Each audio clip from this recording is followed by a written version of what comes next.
volta com o Vivendo Bem, mas antes da gente voltar aqui ao nosso bate-papo, vamos conferir a dica de hoje com o Dr. Breno Rodrigues. Olá, Dani, boa tarde. Eu sou o Dr. Breno Rodrigues e a minha dica de hoje vai para as pessoas que apresentam algum tipo de sangramento ao escovar ou ao uso do fio dental ou até mesmo algum tipo de sangramento espontâneo. E isso pode ser um sinal clínico de uma doença chamada gengivite, que é justamente a inflamação da gengiva. Se você apresenta algum tipo de sangramento, é ideal procurar o dentista para que seja feito o tratamento necessário e lembrar sempre, tá, de caprichar na escovação e no uso do fio dental. Essa foi a minha dica para hoje, Dani. Porque o sorriso é o nosso cartão de visita e a gente tem que cuidar, né, meu povo? Então, um grande beijo para todo mundo do Instituto Breno Rodrigues, que está sempre pertinho aqui do Vivendo Bem. Olha só, a gente vai voltar aqui ao nosso papo, viu, doutor Thales? Doutor Tali, é Tali, viu, gente? Não tem o S, não. O assessor dele, eu até brinquei na hora que a gente estava combinando dele vir para cá, eu disse, é Tali mesmo? Ele falou, é Tali. Bem diferente, né? Só tem eu. Só tem você. Então, a questão que eu queria perguntar, se é uma dúvida bem pessoal mesmo, aconteceu esse acidente, qual a primeira atitude que a gente tem que ter? Imobiliza, vai mexer ali, tentar colocar o osso de volta? Eu já vi muitos casos que a pessoa tentou ajudar e piorou. Claro. Nesse momento, eu acho que a criatividade ela deve ser essencial. Vai depender muito do local onde você esteja e da acessibilidade que você possa ter a algum pronto-socorro. De repente, a criança cai e tem um sinal cardinal de fratura, que seria a dor, a limitação naquele movimento, você pode pegar uma toalha, um lençol e fazer aquilo de tipóia. Algum tipo de amarração, algum tipo de contenção que facilite os cuidados no transporte daquela criança para uma unidade de saúde mais próxima. Não é recomendável a manipulação sob qualquer hipótese daquele membro com suspeita de fratura, porque você pode promover maiores danos àquela região onde teve a fratura e até mesmo algum tipo de lesão vascular. Nos membros inferiores, uma outra dica seria pegar algum tipo de papelão, madeira, que estabilize aquele membro e algum tipo de enfaixamento. Se você não dispor de faixas crepes, por exemplo, utilizar um lençol ou até mesmo uma toalha. Algo que imobilize, porque vai trazer um conforto transitório para que aquele transporte seja feito de forma adequada. Em caso de fratura exposta, muito sangramento, alguma coisa ali, quais seriam esses primeiros socorros? A definição de fratura exposta é toda aquela fratura em que se há uma comunicação do osso com o meio externo. Então, caso você vislumbre isso, algum trauma maior, o que você deve fazer evite manipulação excessiva, porque aquilo promove muita dor. Procure cobrir o ferimento com algum tipo de material limpo, o mais próximo de você, e faça um enfaixamento. Não faça nenhum tipo de limpeza ou desbridamento, que seria retirar algum tipo de objeto, porque você pode promover um dano ainda maior. Então, faça o tamponamento daquela região. Torniquete não é indicado, exceto algumas exceções muito bem precisas, porque você pode promover um dano ainda maior. E é preciso sempre acionar o SAMU, o bombeiro, o mais breve possível, quando você se depara com algo mais grave. Entendi. Doutora Janine, é difícil lidar com criança, às vezes. A gente vê ela, por exemplo, né, algo que criança gosta muito é pular do sofá. Né? Então, está ali pulando do sofá, pulando de uma cama para outra. Às vezes, assiste um desenho animado e se inspira, né, naquele super-herói. Acontece mesmo isso. A criança, às vezes, ela quer vivenciar o que aquele super-herói está passando para ela. Isso. Inclusive, Dani, eu costumo dizer que crianças são como esponjas, né? Elas vão absorver tudo que o adulto faz, né? E é por identificação, é comportamento por identificação. Nós, adultos, continuamos fazendo isso. Então, o que dirá uma criança que está aí naquela fase de elaboração, de descoberta do mundo. Então, é sempre realmente importante ter esses cuidados, como o Dr. Tali colocou muito bem, né? Mas sempre explicar, principalmente nas questões de animações, de desenhos, né? De como é que funciona, para fazer com que essa criança ela comece a compreender. E repetição, eu digo que é o caminho, né? Quanto mais você repetir, quanto mais você conversar, numa primeira conversa, essa criança ela não vai ter a compreensão e já mudar o comportamento. É importante que haja realmente a repetição. E tem que aprender a dizer não. Né, exatamente, doutora? As mães às vezes ficam, mas está brincando. Mas aquela brincadeira está levando um risco para aquela criança. Isso. Eu costumo dizer também, Dani, que o não é forma de amor. Né? Então, se você coloca limites, se você coloca um não no momento certo, faz com que essa criança ela cresça um adulto saudável, né? Com as emoções realmente bem administráveis, vamos colocar assim. Mas é importantíssimo que esse adulto ele consiga compreender qual é o momento certo de colocar um não, de colocar limites. É importantíssimo. Doutor Tali, tem filhos em casa? Não Não tenho. tem, ainda não lidar com isso em casa. Você tem, doutor? Também Também não, não. também Também não. não tem, então não tem nem como a gente falar. Mas deve ser bem complicado, né? Assim, que a gente quer que a criança se divirta, mas tem muitas brincadeiras, infelizmente, que a criança quer fazer, que é justamente são as perigosas. É mexer em tomada, Isso, né? Mexer onde não isso. pode. Parece que aquilo ali desperta uma curiosidade. Isso, então é importante que o adulto faça o seu papel, né?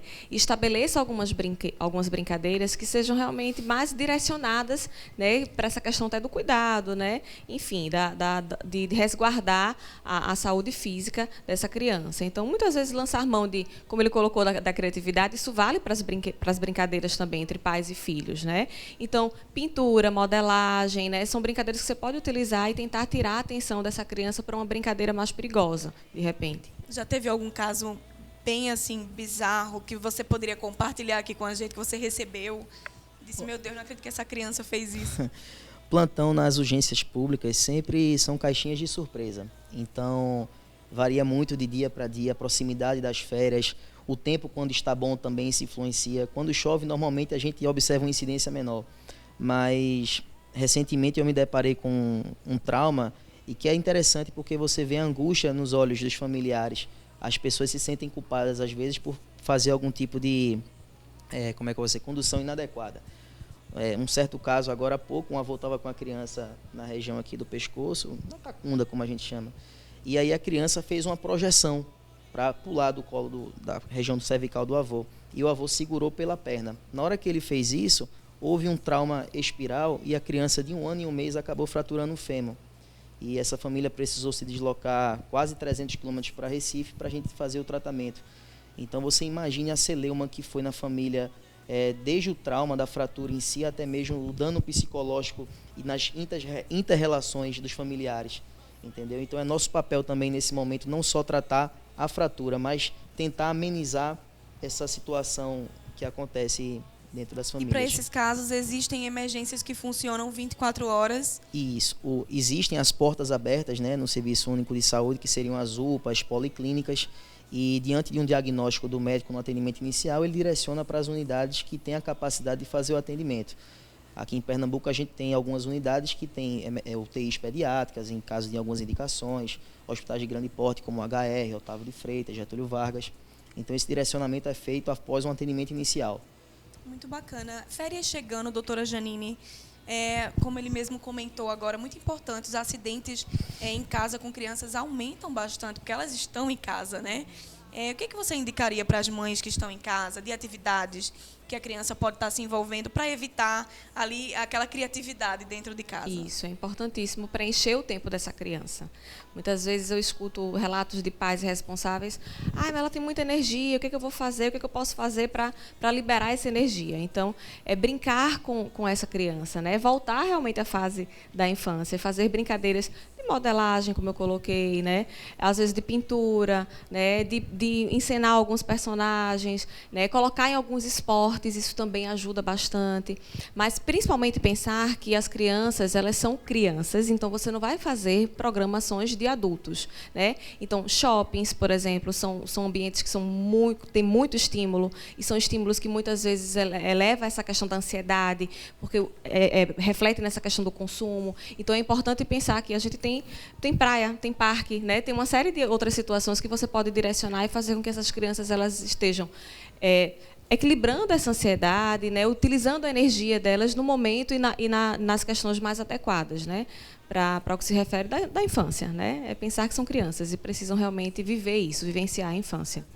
A gente sabe que é normal, né, minha gente? O tombo ali, a queda, mas a gente também sabe que existem alguns casos de crianças que têm uma frequência muito grande disso.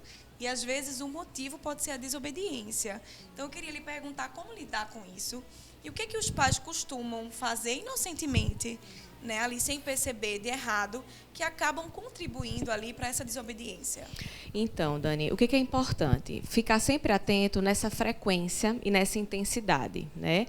Eu costumo dizer que tudo que estiver fora da curva ou interferindo no fluxo das atividades, de uma maneira geral, acende uma lâmpada. E aí, de repente, é um momento de se pensar em indicar para uma psicoterapia, né? Então, como eu coloquei, as crianças crianças, elas são esponjas, então esses pais, eles precisam ficar muito atentos ao próprio comportamento, porque elas vão repetir, elas vão reproduzir, né?